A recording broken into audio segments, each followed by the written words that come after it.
नमस्कार दोस्तों, स्वागत है आप सभी का हमारे YouTube चैनल आरवी योजना पर। एक और नया ताज़ा अपडेट लेटेस्ट न्यूज़ आप सभी पेंशन धारकों के लिए लेकर हाजिर हो चुके हैं। 9 जिलों में सरकार द्वारा पेंशन का भुगतान कर दिया गया है। 1,35,709 लाभार्थियों को पेंशन राशि मिल गई है। इन लाभार्थियों के बैंक खाते में 1,500 रुपये 1,500 रुपये ये पेंशन राशि ट्रांसफर की गई है। लेकिन इसी बीच कुछ ऐसे पेंशन धारक भी हैं जिनको छोड़ दिया गया है, यानी कि इनके बैंक खाते में ये पेंशन राशि ट्रांसफर नहीं की गई है। यदि आप भी एक पेंशन धारक हैं, दिव्यांग, विधवा, वृद्धावस्था, कुष्ठ अवस्था या तलाकशुदा में से किसी भी एक पेंशन का लाभ प्राप्त कर रहे हैं, आपकी भी पेंशन बनी हुई है, आज की यह खबर, यह जानकारी आपके लिए ही है। क्योंकि इस वीडियो के माध्यम से प्रूफ के साथ हम आपको जानकारी देने वाले हैं कि किन पेंशन धारकों को छोड़ दिया गया है और किन पेंशन धारकों के बैंक खाते में ये पेंशन राशि ट्रांसफर कर दी गई है। वीडियो की शुरुआत करने से पहले हमारा आपसे निवेदन है, यदि आप हमारे चैनल पर पहली बार आए हैं तो चैनल को सब्सक्राइब जरूर कर लीजिएगा, साथ ही बेल आइकन के बटन को प्रेस करना ना भूलें, ताकि जो हमारी वीडियो का नोटिफिकेशन है वह सबसे पहले आपको प्राप्त हो और आप सबसे पहले ही उसका लाभ उठा सके। चलिए वीडियो की शुरुआत कर लेते हैं। देखिए साथियों, सबसे पहले हम आपको जानकारी दे देते हैं कि वह कौन से दिव्यांग, विधवा, वृद्धावस्था, कुष्ठ अवस्था और तलाकशुदा पेंशन धारक है जिनके बैंक खाते में 1,500 रुपये 1,500 रुपये ये पेंशन राशि ट्रांसफर नहीं हो पाई है। सरकार की तरफ से ये पेंशन राशि लाभार्थियों के बैंक खाते में ट्रांसफर नहीं की गई है। इसके पीछे क्या कारण है, वह कारण समझ लेते हैं और इसका क्या समाधान है, वह समाधान भी हम आपको बताने जा रहे हैं। तो देखिए, सबसे पहले कारण इस आप समझिए, जिन पेंशन धारकों ने अपनी पेंशन का ई-केवाईसी नहीं कराया उनको भी ये पेंशन राशि नहीं मिल पाई। जिन पेंशन धारकों ने अपनी पेंशन का एनपीसीआई यानी कि आधार सीडिंग का कार्य नहीं कराया उनको भी ये पेंशन राशि नहीं मिल पाई।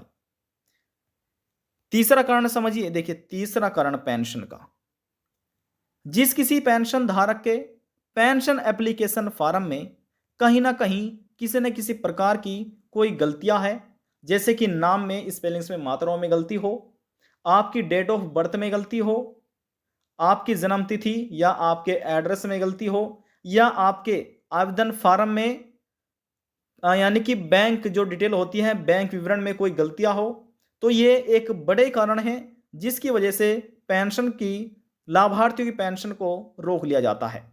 बैंक खाते में पेंशन ट्रांसफर नहीं की जाती, चाहे आप किसी भी राज्य के पेंशन धारक हो, हरियाणा, पंजाब, गुजरात, महाराष्ट्र, कर्नाटका, उत्तर प्रदेश, हिमाचल प्रदेश, सभी पेंशन धारकों के लिए आज की यह एक महत्वपूर्ण जानकारी है। तो ये कार्य आप कैसे करा सकते हैं, ध्यान से समझिए। जब तक आपकी पेंशन का ई-केवाईसी, आधार सीडिंग या आपके आवेदन फॉर्म में गलतियां रहेगी, आप कभी भी पेंशन का लाभ नहीं ले पाएंगे।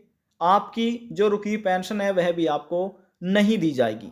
तो कैसे ये सभी कार्य पूरे कर सकते हैं?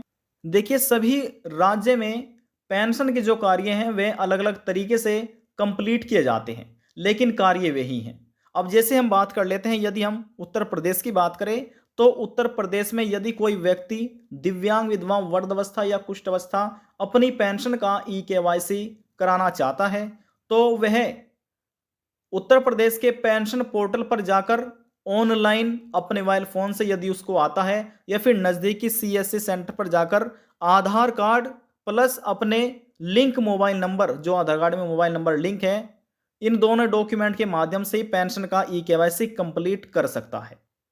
घर बैठे कर लीजिए अपने मोबाइल फोन से, या फिर नज़दीकी सीएससी सेंटर पर जाकर आप ये कार्य अपना पूरा करा सकते हैं।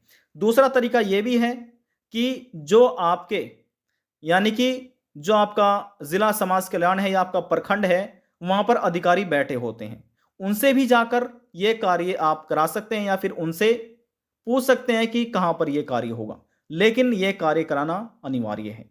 समझ आ गया है? बात करते हैं दूसरे कार्य के बारे में। दूसरा कार्य है आधार सीडिंग का। अब आधार सीडिंग कैसे होगा, यानी कि एनपीसीआई मैपिंग कैसे कराएंगे। आपका बैंक खाता किसी भी यानी कि किसी भी ब्रांच में हो, देखिए किसी भी बैंक में हो, जैसे कि एसबीआई, पंजाब यानी कि Punjab national bank, Canara bank, किसी भी बैंक में, या फिर आपके पोस्ट ऑफिस में हो, किसी बैंक में आपका बैंक खाता है, तो आपको क्या कार्य करना है, समझिए ध्यान से। आपको जाना है कि हमें हमारी पेंशन रुक रही है, बैंक में जाना है आपको अपने, हमारी पेंशन रुक रही है और हमें एनपीसीआई मैपिंग कराना है। एनपीसीआई मैपिंग बोलिए या आधार सीडिंग कार्य कराना है, आधार सीडिंग ये बोलना है। तो ये पूरे करने के लिए वहां से आपको एक फॉर्म दिया जाएगा, वह फॉर्म भरकर आपको जमा कर देने हैं उसी बैंक में ही जिस बैंक में आप पेंशन लेना चाहते हैं अपने। इसमें यह होगा कि आपके बैंक अकाउंट से आधार कार्ड लिंक हो जाएगा। एक होता है पेंशन ई केवाईसी, एक होता है बैंक केवाईसी, एक होता है आधार सीडिंग एनपीसीआई मैपिंग।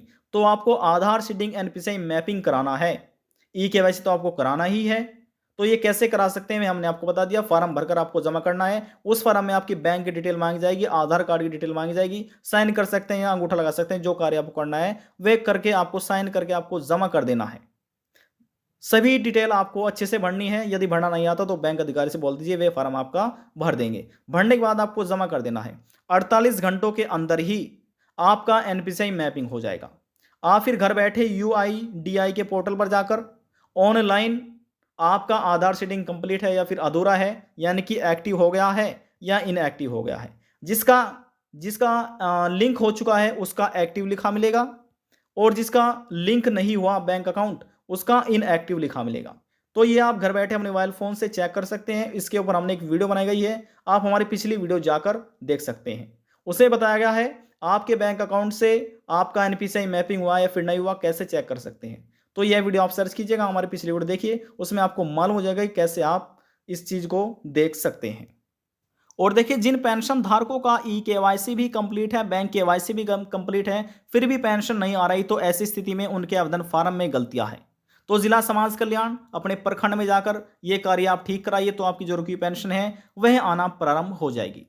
किन की पेंशन रुक रही है, क्या कारण है, वह कारण हमने आपको बता दिए हैं।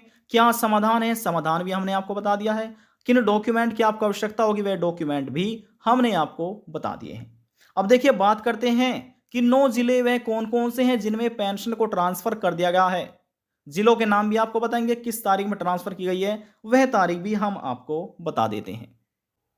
देखिए साथियों, जैसे हमने आपको कहा था कि हम आपको प्रूफ के साथ जानकारी दे रहे हैं, यहां पर आप तारीख देखिए। फरवरी महीने में सबसे ज्यादा लाभार्थियों के बैंक खाते में पेंशन को ट्रांसफर सरकार ने प्रारंभ कर दिया था। अब यहां से आप देखिए 8 फरवरी से यहां से अपडेट किया गया है, यहां से इतना देखिए, ये पूरी डिटेल यहां पर आप देख सकते हैं। सबसे ज्यादा 8 फरवरी से लगाकर 28 फरवरी 2024 तक पेंशन राशि इन तारीखों में लाभार्थियों बैंक खाते में भेजी गई है। महीना आप देख सकते हैं जनवरी फरवरी मार्च, तीनों महीने यहां पर लिखे हुए हैं।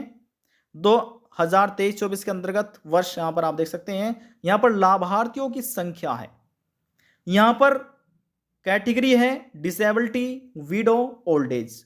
सबसे पहले जो वृद्धावस्था पेंशन धारक है, ओल्ड एज का पेंशन का लाभ ले रहे हैं, उनके बैंक खाते में पेंशन ट्रांसफर की गई थी 28 फरवरी 2024, यानी कि फरवरी महीने में लास्ट टाइम जो पेंशन भेजी गई है वह डिसेबिलिटी लाभार्थियों के बैंक खाते में, जिनकी संख्या है यहां पर आप देख सकते हैं 13,172 डिसेबिलिटी और कुष्ठ अवस्था यानी जो लेप्रोसी से ग्रस्त व्यक्ति हैं उनको पेंशन लाभ दिया गया। यहां पर आप जिलों के नाम देखिए, यहां पर जिलों के नाम है। अब ये 9 जिले हैं जिनमें पेंशन को ट्रांसफर किया गया है। अब देखिए 2 बार पेंशन ट्रांसफर की गई है एक जिले में, जैसे कि यहां पर आप पढ़ सकते हैं पोहड़ी गढ़वाल और यहां पर पोहड़ी गढ़वाल, यहां पर पिथौरागढ़, यहां पर पिथौरागढ़। इसी प्रकार से आप देखिए 2 बार पेंशन ट्रांसफर किए गए, यानी कि कैटेगरी अलग है। यहां पर आप देखिए विधवा महिलाओं को, तलाकशुदा महिलाओं को पेंशन राशि मिली है पिथौरागढ़ में, और यहां पर डिसेबिलिटी पेंशन धारकों को पेंशन का लाभ दिया गया है। अब यदि आप देखिए यहां से, यदि आप इन सब की संख्या को काउंट करेंगे, जोड़ेंगे, तो जो आपका आंसर आएगा वह होगा 1 35, देखिए 709 यहां पर फरवरी महीने में, यानी कि 8 फरवरी से लगाकर 28 फरवरी तक 1,35,709 लाभार्थियों को सरकार द्वारा पेंशन दे दी गई है। इनके बैंक खाते में प्रत्येक लाभार्थी के, ध्यान समझिएगा, प्रत्येक लाभार्थी के बैंक खाते में 1,500 रुपये प्रति महीना के हिसाब से पेंशन राशि को ट्रांसफर कर दिया गया है। चाहे वह दिव्यांग व्यक्ति हो, दिव्यांग, विधवा, वृद्धावस्था, कुष्ठवस्था, तलाकशुदा, सभी को पेंशन राशि दे दी गई है। देखिए यहां पर पहले इस राज्य में 3 महीने के अंतराल पर सरकार लाभार्थियों के बैंक खाते में पेंशन को ट्रांसफर करती थी, लेकिन वर्ष 2023 से ही सरकार ने एक निर्णय लिया, पेंशन के नियमों में संशोधन किया। अब वर्ष 2023 से ही लाभार्थियों के बैंक खाते में प्रति महीना 1,500 रुपये पेंशन आना प्रारंभ हो गई। यदि हम पहले की बात करें तो पहले 3 महीने के अंतराल पर 4,500 रुपये लाभार्थियों के बैंक खाते में पेंशन राशि को ट्रांसफर किया जाता था। नियमों में परिवर्तन होने के बाद वर्ष 2023 से ही 1,000 रुपये प्रति महीना के हिसाब से लाभार्थियों के बैंक खाते में पेंशन इस राज्य में ट्रांसफर की जाती है। जिलों के नाम यहां पर आपने देख लिए हैं, ये सभी जिले उत्तराखंड राज्य में आते हैं। सभी डिटेल प्रूफ के साथ यहां पर हम आपको दे रहे हैं। तारीख देख सकते हैं, महीना देखिए, वर्ष देखिए, लाभार्थियों की संख्या देखिए, कैटेगरी देखिए और यहाँ पर जिलों के आम नाम देखिए। अब यहाँ पर ये जिले उत्तराखंड राज्य में आते हैं। ये सभी जानकारी हम आपको ऑनलाइन दे रहे हैं। लिखा हुआ है सामाजिक सुरक्षा राज्य पोर्टल द्वारा उत्तराखंड, यानी कि समाज कल्याण विभाग उत्तराखंड, नवीनतम अपडेट है, न्यू अपडेट है आप सभी पेंशन धारकों के लिए। आज की जानकारी में बस इतना ही। यदि आपको हमारी दी जानकारी पसंद आई तो वीडियो को जरूर लाइक कर दीजिएगा। आपके एक लाइक से हमें बहुत ज़्यादा मोटिवेशन मिलता है। जानकारी को लेकर मन में कोई सवाल है, डाउट है, पूछना चाहते हैं, नीचे कमेंट बॉक्स में जाकर पूछ सकते हैं। सभी सवालों का जवाब आपको दे दिया जाएगा। लास्ट में हम निवेदन यही करेंगे, चैनल को सब्सक्राइब और साथ ही बेल आइकन के बटन को प्रेस करना ना भूलें, ताकि जो हमारी वीडियो का नोटिफिकेशन है वह सबसे पहले आपको प्राप्त हो और आप सबसे पहले ही उसका लाभ उठा सके। अब हम आपसे मिलते हैं नेक्स्ट वीडियो में एक और नई जानकारी के साथ। तब तक के लिए जय हिंद, जय भारत।